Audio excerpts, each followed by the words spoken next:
প্রমাণ আছে চিন্ময় ধামে হয় তার ঘর। হ্যাঁ, তুমি তো নাকি পণ্ডিত, তাহলে আমাদের দুটি প্রশ্নের উত্তর দিতে পারো অবশ্যই তোমার মানে তুমি আমাকে প্রশ্ন করবে, তোমার প্রশ্নের উত্তর যদি আমি দিতে পারি তাহলে তুমি আমার শুনতে শুনে দেবে, দেবে না তাই তো? এবার বলো তোমার প্রশ্ন। তুমি বড় আমি ভালো জানি কয়েকটি প্রশ্নের উত্তর বলো না তুমি বড় আমি ভালো জানি কয়েকটি প্রশ্নের উত্তর বলো না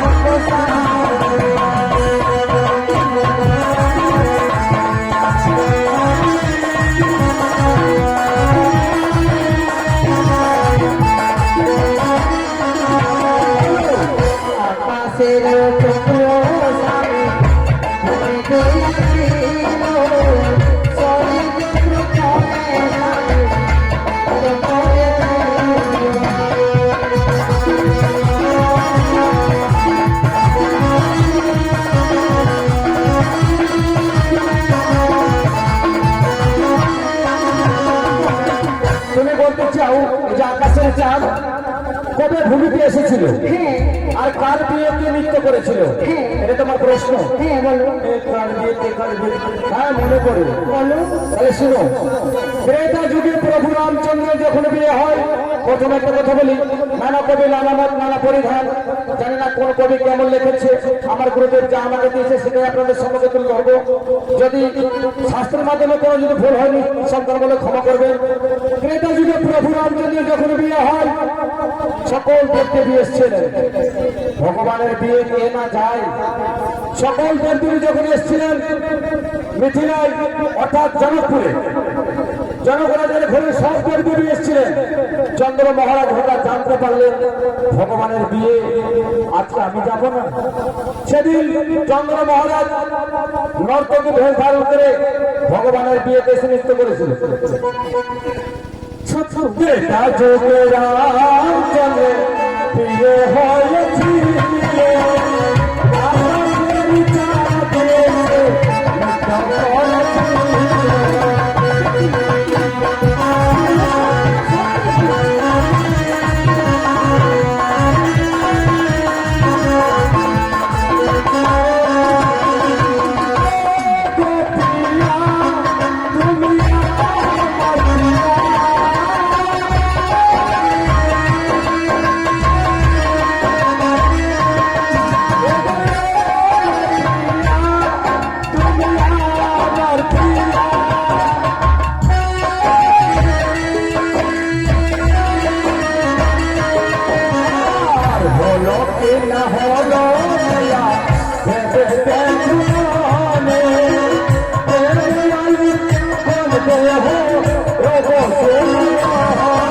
হয়েছিল সেই সিঁড়ির জন্ম কোথায় আর সর্বপ্রথম কি সিঁড়িটা পরিধান করেছিল?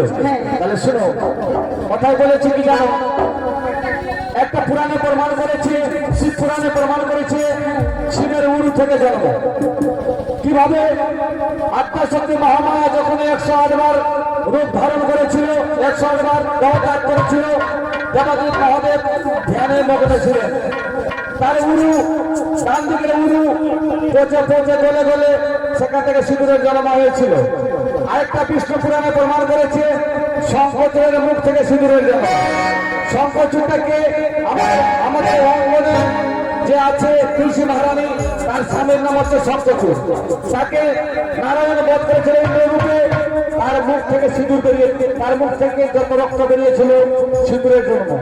সর্বপ্রথম সিঁদুর পরিধান করেছিল এই যে বসুমাতা। কোন রূপে জানো? গাভী রূপে। কোন দিন?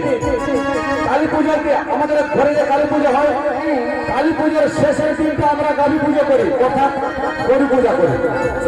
সর্বঙ্গে গরুর গাভীর দেহের মধ্যে সিঁদুর পড়ায়, সেদিনকার বসুমাতা গাভীর রূপ ধারণ করে সিঁদুর সর্বঙ্গ করেছিল।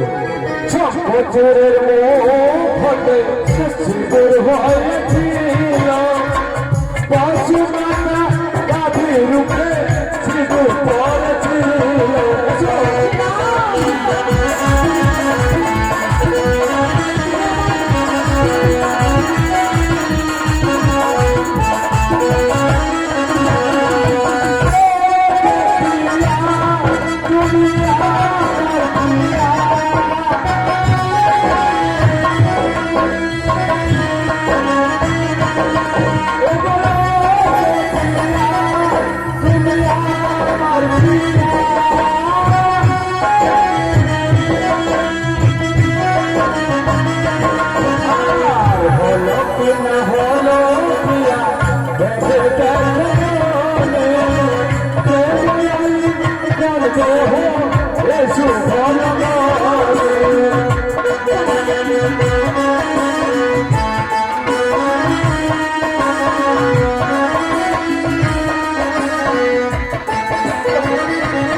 সিঁদুরের জন্মের কথা শুনেছ? সিঁদুর পরে হবে জানো কিভাবে? বিবাহিতা নারী কেন মাথায় ঘুমটা দেয় জানো? যেমন প্রথম সিঁদুর পড়তে হয় ব্রহ্মাণ্ডপতির নামে, অর্থাৎ শঙ্কর মধ্যে। তারপরে পড়তে হয় নিজের স্বামীর নামে লম্বা করে, তারপরে এখানে একটা তীর দিতে হয়, ললাটের তীর দিতে হয়, আর শেষের দিকে যে তীরটা দেয়, ওই তীরটা যদি পর পুরুষে হেরে নেয় তার স্বামীর অমঙ্গল হয়। তাই চলে এসো, করবো না, চলে এসো।